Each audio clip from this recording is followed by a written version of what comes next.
Good morning, good morning. It's another beautiful day in the Lord. A wonderful day to talk about His Word and to fellowship with Him.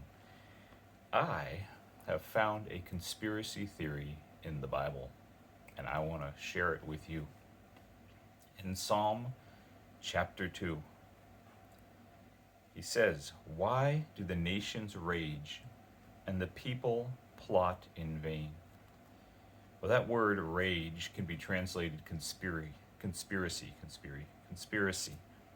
So he says, why do the nations conspire?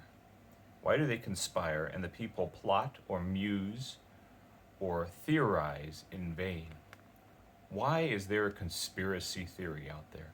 The nations were conspiring or do conspire.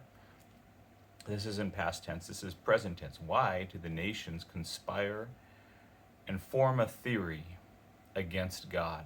It's vain, it's useless. It says, the kings of the earth set themselves, and the rulers take counsel together against the Lord, against Yahweh, the Most High God, the one who has created the heavens and the earth, and the one who created the system of seed time and harvest. They conspired to foil him, to violate his laws. They conspired. They had this theory. They came up with a theory. They probably didn't come up with it on their own. I'm sure they had some low-level subnatural health, subnatural help, I'll call it, from the devil.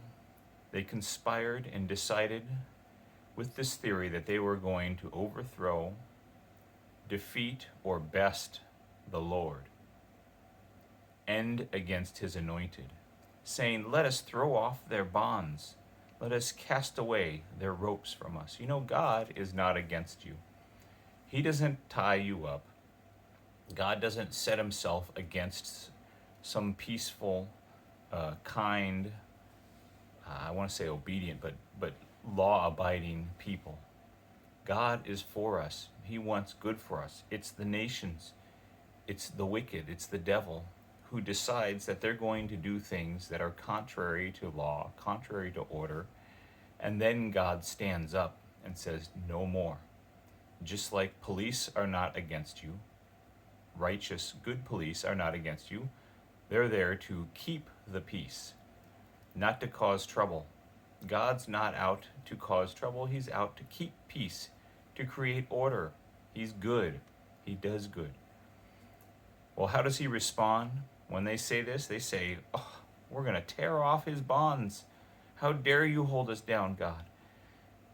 He says, he who sits in the heavens laughs. The Lord ridicules them. Well, you want to bring out a different side of God. That's how you do it. You try and stand against him. He ridicules them. Can you imagine the creator of the heavens and the earth? You've done something so foolish that he ridicules you. Not me. I'm going to stay away from that. Then he will speak to them in his wrath and terrify them in his burning anger, saying, I have installed my king on Zion, my holy hill. I'm not going to read the rest, but that's what God says. When God establishes his king, his government, that's the way it is.